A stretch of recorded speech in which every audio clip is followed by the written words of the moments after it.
from Hospice at Home. Today I'll be the facilitator, and I hope everyone is okay. Hope everyone is fine. We welcome you all from all the sides. Welcome you, feel at home. We welcome you to our today's eco session. As I said before, that I am somewhere low, we can come. I will not alone, I will with my team from the team. I would like each and everyone to just for yourself before we continue with our today's session.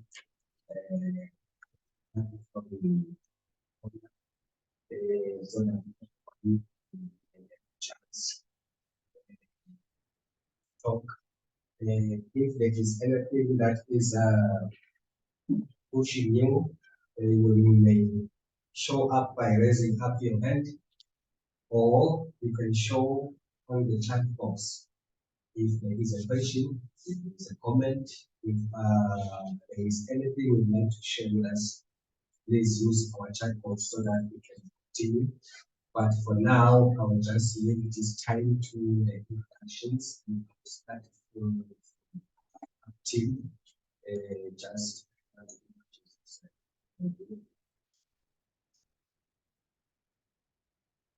Hi everyone, my name is Sandile, Eswatini Hospice Eco Coordinator.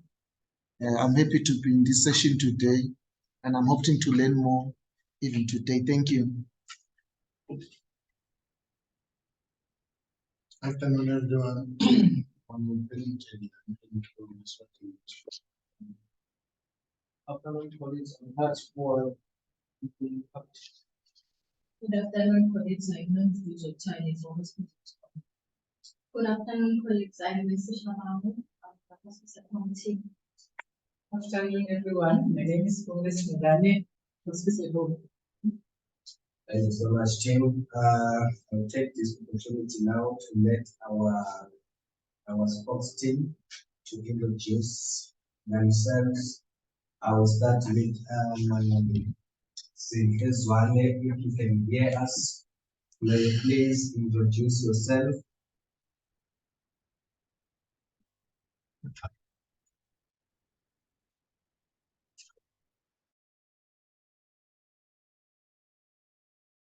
Are you there? Can you hear us?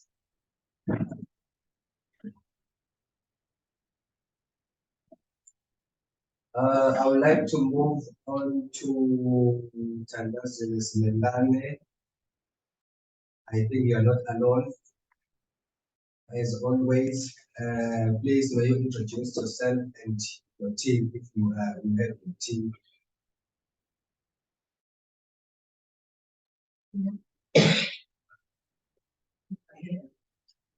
Okay, all right.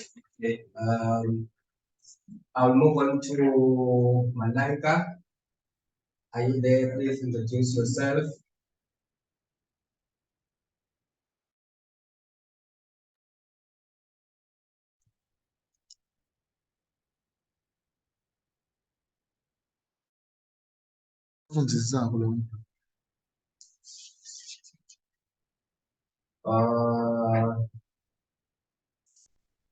Okay. Without the risk of time is already not with us, and we will continue with our session. Please, colleagues, use the chat box to introduce yourself if you are still there. Our last eco session, we had it and it was successful. As I'm doing my KPI last session, we did a complementary. We are still on the palliative. We are still on the pain management, pharmacological and non-pharmacological. So last week we were discussing about complementary and alternative therapies for pain management in palliative care. Case was, or the presentation was done by Sister this LCT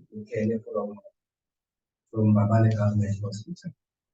And the case also was presented by the HAP team, by Mr. Pius Umayo. We had a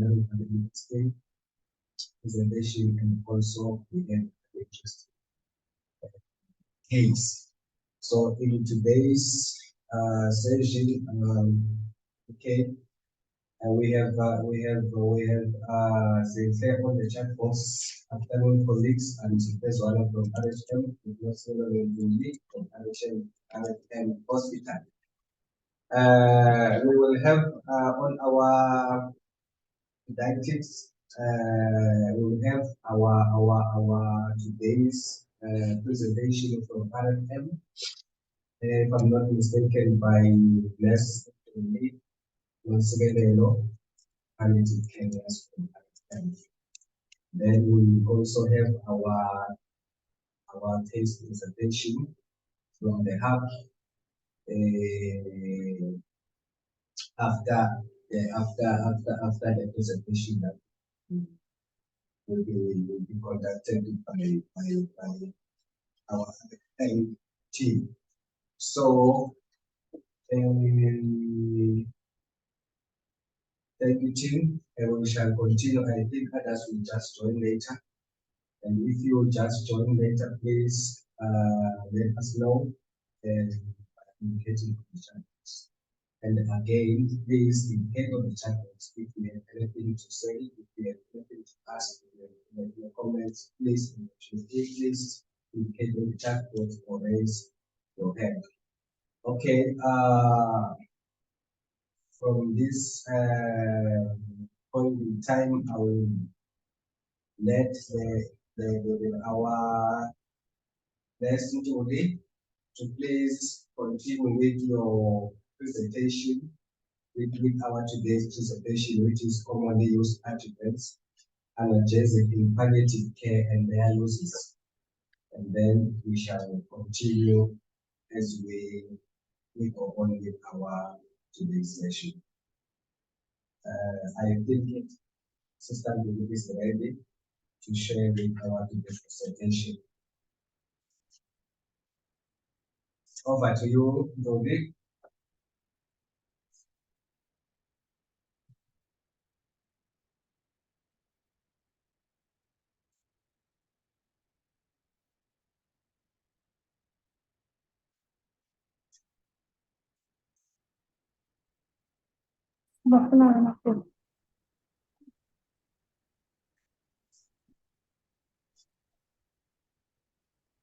We don't hear you. Dodi, can you hear us? Yes. Okay.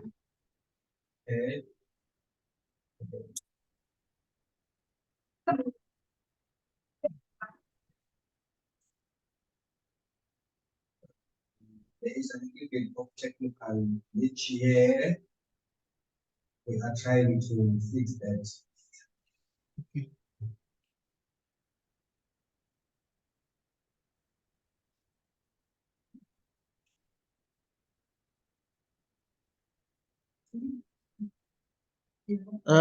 Malaika, Yes.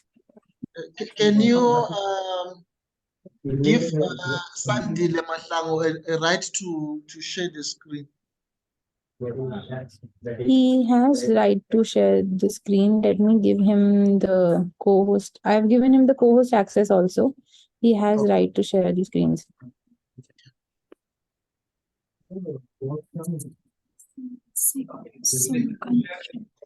Oh. Can you also allow us to share? Sure. Okay, Malaika, We're assist. now using a laptop. Okay, I'll assist Zinhle to share. Each and everyone has access to share their screen. Can you try it now? Julie, can you try to share your screen now? Okay.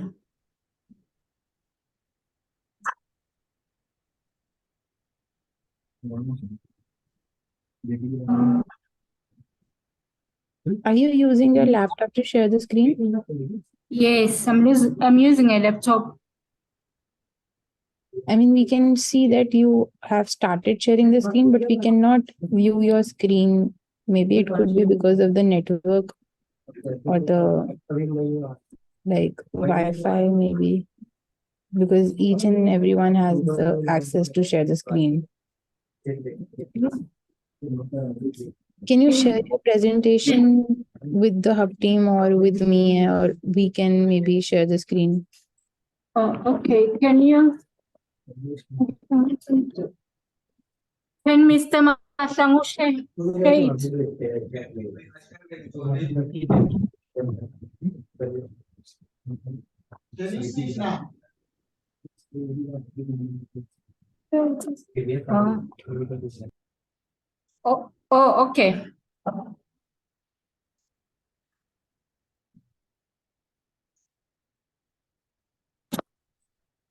We have shared it now. I think you can continue.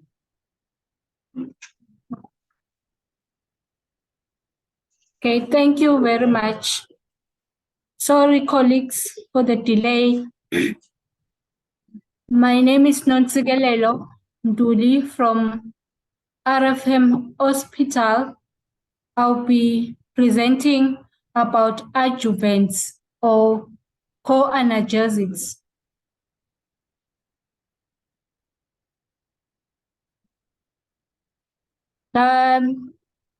The objectives of the presentation are define adjuvants or co-analgesics, review different forms of adjuvants or co-analgesics, understand adult dosing for each, then when to utilize them, review potential side effects. Adjuvants, analgesics, which are also referred to co-analgesics, are medicines that are not primarily used for analgesia. These are medicines that are administered alone or with NSAIDs and opioids that may enhance the analgesic activity of the NSAIDs or opioids, have an independent analgesic activity for certain pain types such as neuropathic pains, may counteract the side effects of NSAIDs or opioids.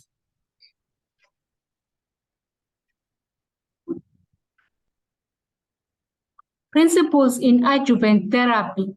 The use of adjuvants that target neuropathic pain may be particularly important because such pain may be difficult to treat with opioids alone.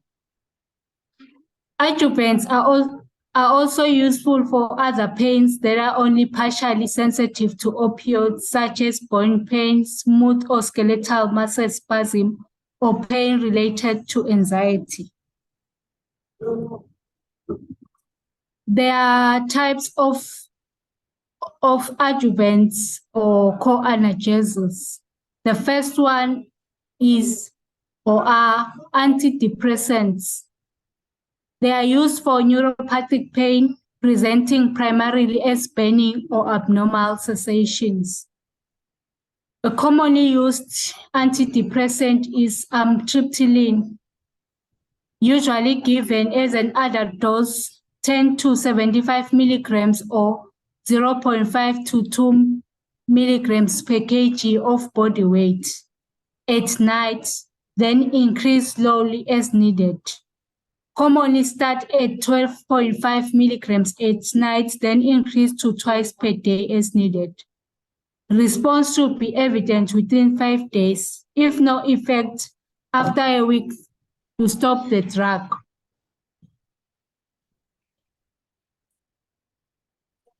Side effects include dry mouth and drowsiness. It must be used with caution in the elderly as it may increase falls. It must be used with caution with those with cardiac disease because it may cause orthostatic hypertension.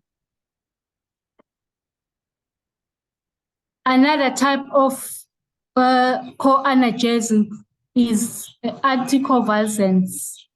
It is used for neuropathic pain. An example, commonly used anticonvulsants is clonazepam, which is given as an adult dose of 0.5 to 2 milligrams once a day. There is also carbamazepine, which is also called Tegretol. It is used and administered on adults orally. Start with 100 milligrams twice a day and can be increased up to 800 milligrams twice a day. There is also sodium valproate, which is also called Epilim. It is used by adults. Dose is 200 milligrams to 1.2 grams once a day. Another drug anticonvulsant is gabapentin. You start with 300 milligrams at bedtime and titrate up every 2 or 3 days. 300 milligrams twice a day, then 3 times a day until effective or side effects occur. Usually, gabapentin is effective at 300 milligrams to 600 milligrams 3 times a day. Decrease the dose in clients with renal insufficiency. Use phenytoin and carbamazepine with caution because of the rapid metabolism of other drugs metabolized in the liver and therefore potential drug interactions. Side effects include drowsiness, loss of muscle coordination, and blurred vision. Another co-analgesics or adjuvant is antispasmodics, which they are used for muscle spasms, e.g. colic, abdominal pain, or renal colic. An example of antispasmodics commonly used is hyoscine, which is also known as Scopex or Biscopen. Adult dose is 10 milligrams 3 times a day, can be increased to 40 milligrams 3 times a day. Nausea, dry mouth, and constipation are their common side effects. The fourth type of co-analgesic is muscle relaxant. It's used for skeletal muscle spasms and anxiety related to pain. Example is diazepam, which is given 5 milligrams oral 2 or 3 times a day in adults. There is also lorazepam, 0.5 milligrams to 2 milligram oral or intravenous 3 hourly or 6 hourly. Side effects include drowsiness and ataxia. The fifth one are corticosteroids. Corticosteroids are used for bone pain, neuropathic pain, headache due to raised intracranial pressure, and pain associated with edema and inflammation. Example is dexamethasone, which is commonly used, is given in a dose of 2 to 4 milligrams per day in most situations. For raised intracranial pressure, you start at 24 milligrams per day and reduce by 2 milligrams each day to the lowest effective maintenance dose. For pain from nerve compression, you start at 8 milligrams. For spinal cord compression, you start at 16 milligrams. There is also prednisolone, which is used when dexamethasone is not available. A conversion rate of 4 milligrams dexamethasone to 30 milligrams prednisolone can be used. In advanced disease, a corticosteroid may improve appetite, decrease nausea and malaise, and improve quality of life. Side effects include neuropsychiatric syndromes, GI disturbances, and immunosuppression. When stopping a corticosteroid, remember gradually temper down the dose. There is another type of co-analgesic that it is not available in Eswatini, but I guess some countries have it available. It is called bisphosphonates. It is used for cancer-related bone pain. The drug name is pamidronate. It's given 60 to 90 milligrams slow intravenous infusion every 4 weeks. Side effects include fever, flu-like weakness. Osteonecrosis of the jaw, although rare, has been associated with biphosphonate therapy.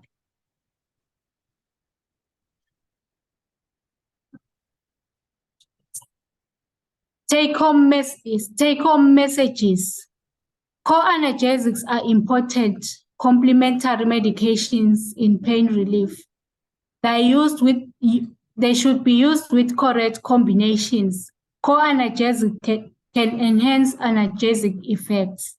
Adjuvants are useful for neuropathic pain and other pains that are partially sensitive to opioids, such as joint pain, smooth or skeletal muscle pains, or pain related to anxiety.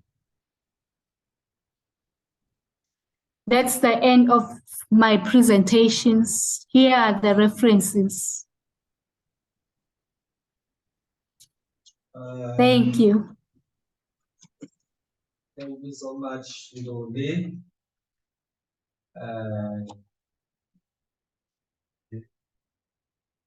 Presentation, it was very interesting. One thing I noted very different. All these drugs, all these adjuvants, but they are side effects. So we have to prescribe with caution so that you can not attract patients. It is so I will open this time this platform so folks. If anyone who has a question, anyone who has a comment, addition, I'll give you this time before we continue with other items.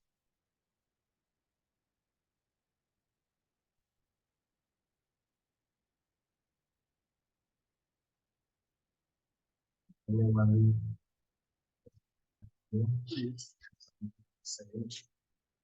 Thank you so much, RFM, and thank you so much, Nzigi and Palliative Care team.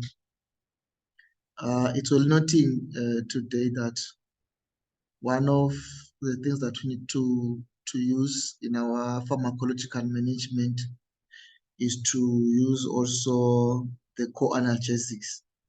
I think maybe one thing to add is that according to the WHO ladder, co-analgesic can be combined with either step 1 or step 2 or step 3 drugs.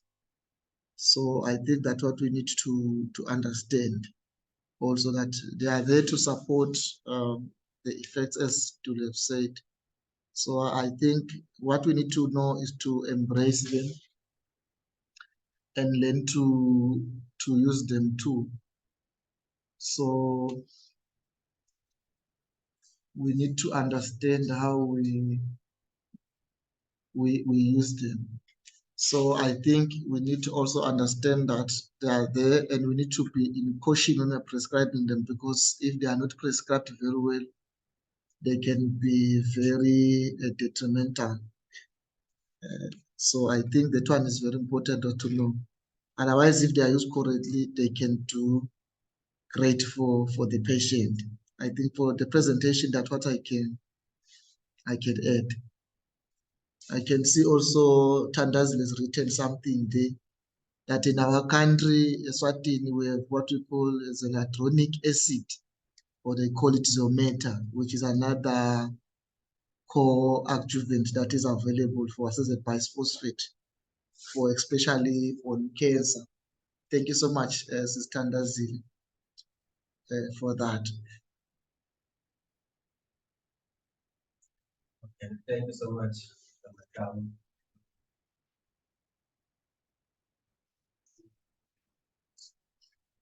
Continue with our session, and we will move into our today's case presentation.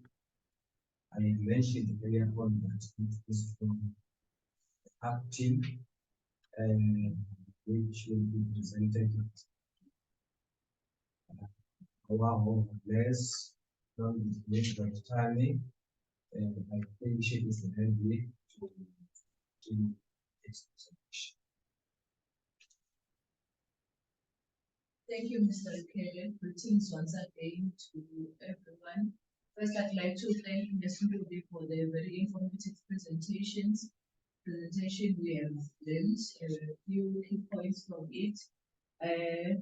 Presenting is Uswatini, as mentioned at EHA. Our client today is a follow-up, which is a 54-year-old male who has been diagnosed with stomach cancer stage 4. So the main problem with our clients is that he is experiencing severe pain due to the illness. Sometimes the patient is in and out of consciousness due to the pain levels he experiences. And the main concern is that the patient is experiencing pain that cannot be controlled properly using medication, as the medication is interfering with the spirituality of the client. The chief complaint is that the client has constantly hiccups that are only subdued for a few minutes at a time, especially after taking medication. They subside for 20 to 30 minutes or so, and then they come back again. And the client has poor appetite, and also has got this severe unrelenting pain in which pain medication cannot be used. And the client, more mainly, it's the client's family that feel that the client still needs to do chemotherapy. So the client is currently at, if I can put it bluntly, at loggerheads with the hospital management, that the family, they feel like their loved one deserves to be having ongoing chemotherapy for curative purposes. So the hospital team has tried to explain to the family and the clients that now the chemotherapy cannot do much effects, and even if it is done, it can only be palliative chemo, and weighing the advantages and disadvantages of the chemotherapy. The doctor decided that it would be more harmful to the clients to have chemotherapy at this stage, but the family is still having difficulty understanding that. And also, due to the illness, it is affecting the spirituality of the client, as the client now cannot do most of the activities he used to do for his spirituality, as he is a pastor. He now cannot stand in front of the congregate and also do the counseling sessions he used to provide to his church members, and also all the other activities concerning his spirituality, as he is now bedridden. And that's the main reason why he cannot take the pain medication, because the doctor prescribed morphine for his level of pain. But the client stated that whenever he takes morphine, he then He's then drowsy and sleeps, yet he feels that he has to be well enough to be able to see visions in his sleep. So when he is taking this morphine, he feels drugged and then cannot see any visions on his sleep, yet he wanted to see them as if they are a source of guidance for his life, and also with his church members, he is able to guide them from their visions seen. So now the family is torn into two groups, as some feel that he is supposed to be taking this morphine medication. So they coerce him into taking it, and there's the other part of the family that feels that they should respect his decisions. So on assessment, the client is bedridden, but he is well hydrated. He has abdominal distension. The distension is severe as the abdomen even has a shiny appearance. So when he was seen, he was in hospital on the last visit. He had a paracentesis, which is a stomach tube, a plastic tube to drain fluid from the stomach. And then he has swollen legs and is constantly hiccuping. With his medical history, the client is a known HIV positive client on Access 2012, has ascites due to illness progression, and stomach cancer stage 4 since January this year. The hiccups, and he's also hypertensive on medication since 2015. So with the relevant past medication, unfortunately, we couldn't really access the client's file, as he stated that most of his medical files stayed in the hospital, but he did say that he wanted chemotherapy, but he didn't reach these sessions. So now with the current medication, he's taking metoclopramide 10 milligram POQID for also to assist with the stomach distension and also the hiccuping, and also HCTs at 25 milligrams POOD is also on para for day 1, then POTDS, but the family realized that sometimes refuses to take this medication, and also the doctor said that he is skeptical with the clients taking this medication, especially with the ascites that he has. He is also on ACT medication, the TLD regimen. So with the pain assessment, the client has had pain for a duration of more than a month now. It is burning, and with the rating of 5/5 using the medical scale, and the pain is constant. The client realized that it is usually caused by the ascites or the swelling. The pain is relieved when the client is lying face up. His position does affect his sleep and it does affect his mobility. So the current effect of the pain medication is that the pain level doesn't reduce with the pain medications. So the pain assessment was done on 2 separate patients on the 12th of last month and also the 3rd of this month. It's still on the abdomen, and it was severe on times 9/10, the duration. So progress following intervention, would say there's really no progress, as the client is getting step 2 pain medication when he's supposed to be getting step 3. And he's also getting this frequent draining of the abdominal fluid, which provides night relief from the pain to levels of 7/10, but immediately the fluid builds up, the pain returns to levels of 9/10 with flares of up to 10/10, meaning pain control hasn't been achieved at all. With the client's social history, the client is employed, is a teacher, and he is also a pastor. His education level is tertiary level, he is married, and he goes to the high-level socio-economic class. He has got history of alcohol abuse with relevant past family members' conditions. The client's mother has hypertension. The father's side of the history is unknown, as the client doesn't have touch with the paternal side of his family. With the advanced directives, there are no current resuscitation orders, but the client did verbalize that he already has in place. In fact, he said he had it before was in. And also, there are currently no advanced decisions of treatment refusal. The capacity, the mental status capacity of the client was evaluated, and the client was found to be well oriented to all spheres. Concerns can be only that the client seems to have partially accepted the possible disease progression and that it will possibly reach in him not having much time to live, but the family is still bent on curative means. They feel that there's something that can be done, hence they are inquiring, especially going through the Parliament for therapy. The vital signs BP was 132 over 78, the pulse was 110, expirations at 18. The pain scale still 9 over 10, and equal functionality score was 3, which means more than 50% of the time the client is in bed or in a chair.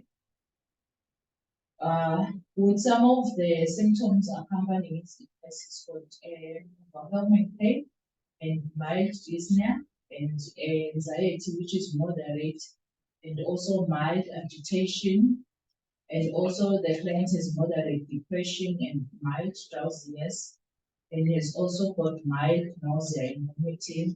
It's also mild anorexia, has got no problems with air constipation and dry mouth, and also has got a moderate warm.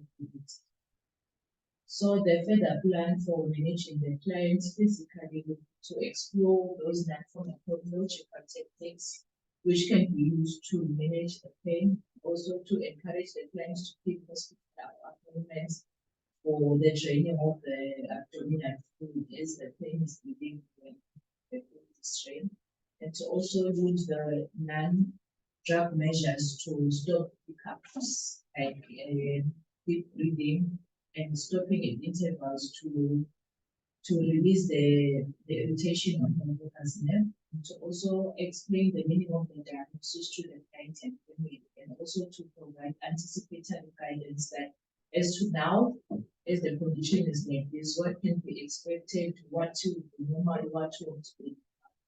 Then socially, to address the family concerns with the assistance of the social worker that are causing a rift in terms of patient care, since they now have the other one is for use of medication, then the other group is for non-use of the medication, so they still need to be addressed their concerns, as now they are also having an in-family fight with regards to the client care. Then spiritually, it will be to address all the spiritual concerns of the client face, especially now that he is limited in terms of the spiritual activities he can actually do.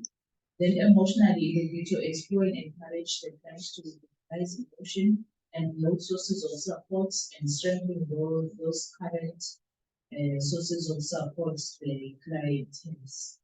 Which means the main concern for our clients today is that we are experiencing pain that can be controlled.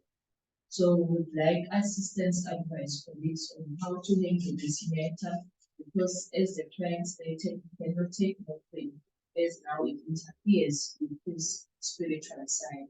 Yet at the same time, he is having this severe pain, which even with non-pharmacological pain techniques, we cannot achieve that much control. So that is our case for today. Thank you. Thank you so much, Tammy, for the informative presentation.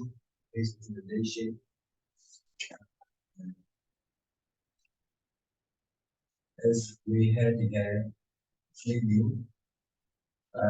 we have this client, and we saw that the client has got quite a number of internet, and we are finding the ways to help client, since the client is since that they are paying, sometimes this pain can want to be controlled due to the intensity. So we can indicate by kind of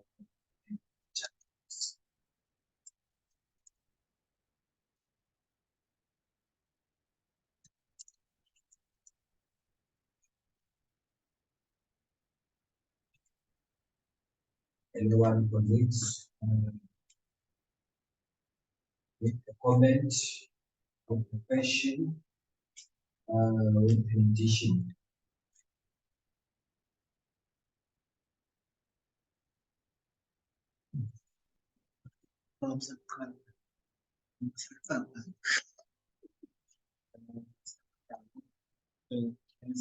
Still for their comments and questions. I'll give this time to Mr. Masaro for something to say. Thank you so much, Tan, for this case, for this old man.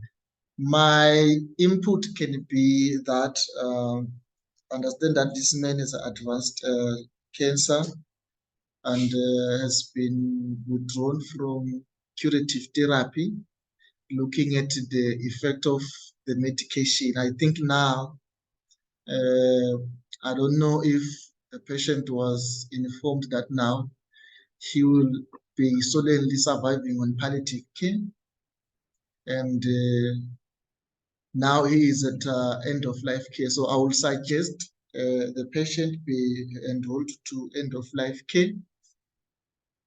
And then for the pain, I've heard that the patient has been given morphine, but then he's not taking it because of what he thinks it does. The concern that it is making him drowsy may be true. So I think that one needs to be evaluated. The question will be, how long has the patient been taking the morphine?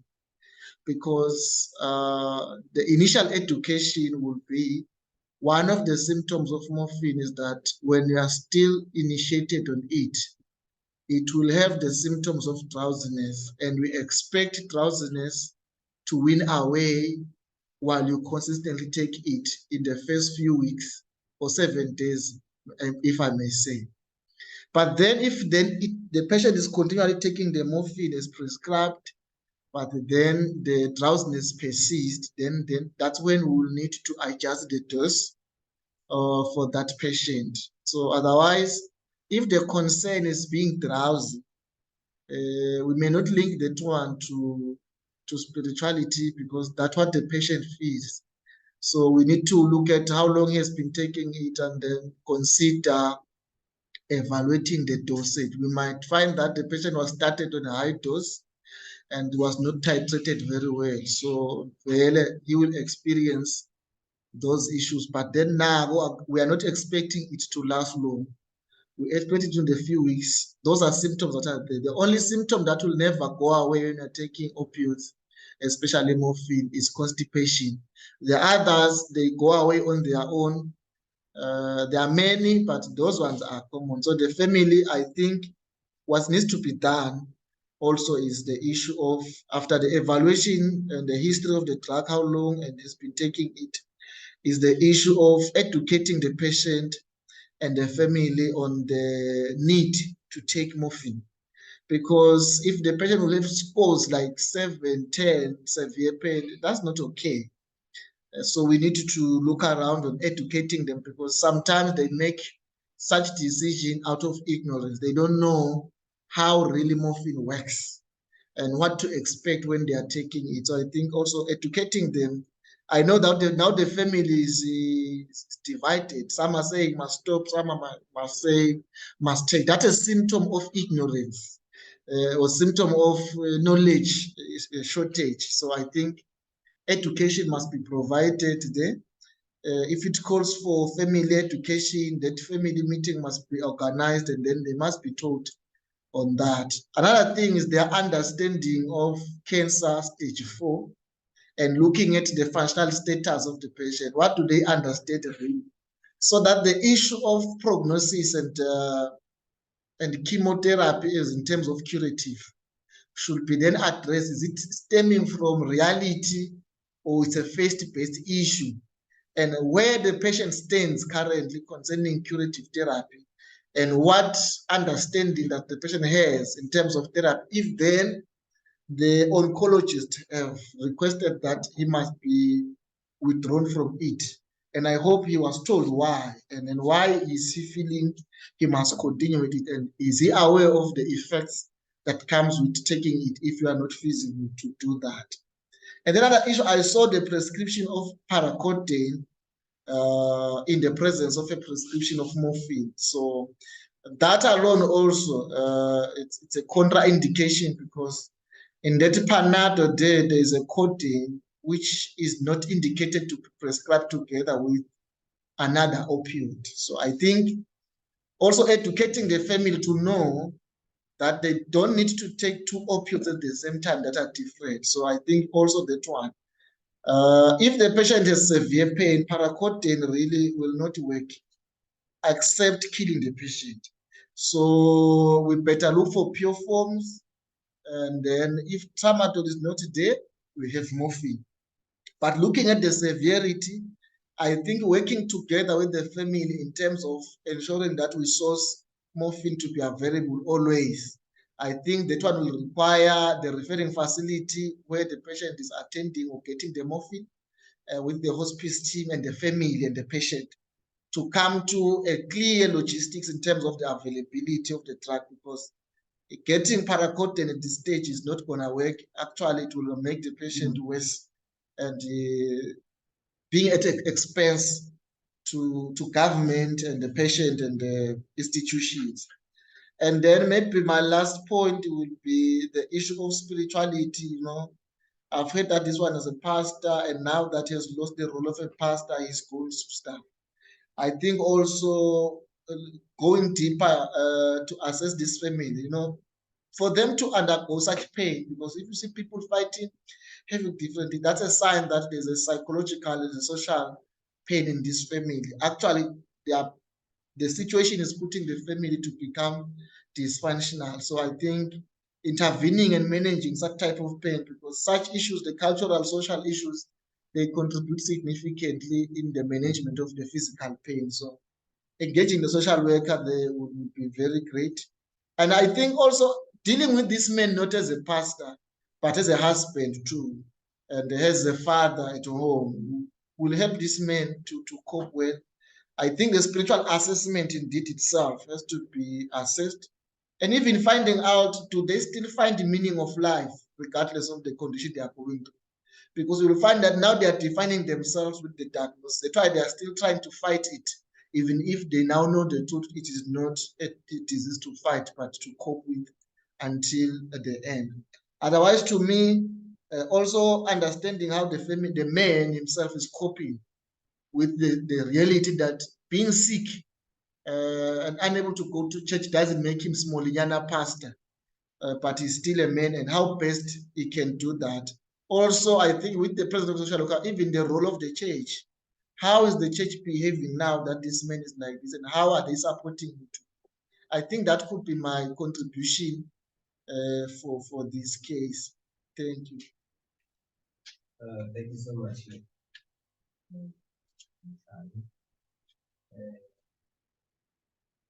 I can say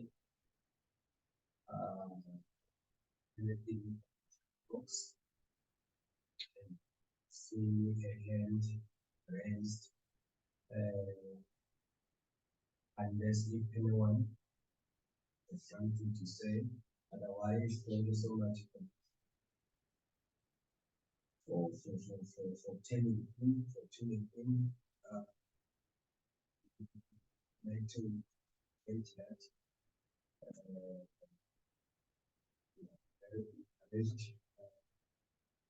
what you are doing. So please next time join and call the others, like the others, so that this session will be more patients either in the facilities.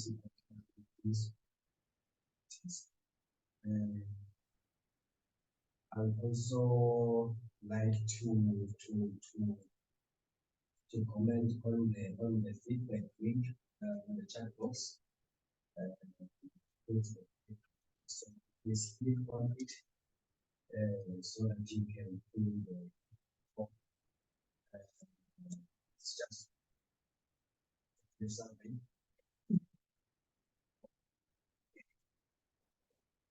Our next session, 2023, and it will be the pancreatitis pain management in palliative care.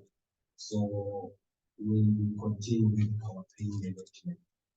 So until next time, for next, God bless you.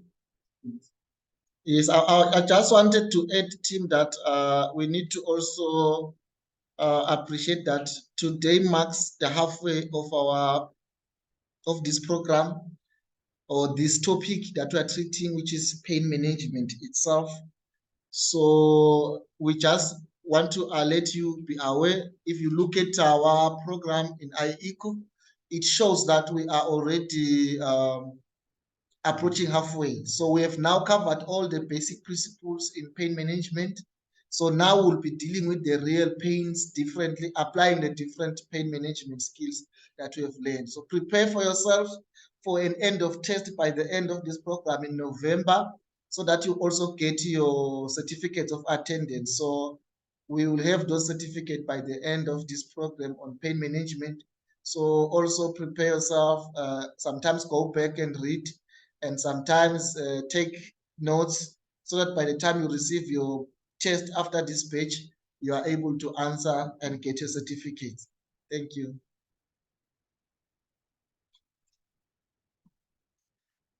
Thank you so much for this. Continue to have a very good and blessed week. Thank you so much. Until next time. Thank you. Bye, guys.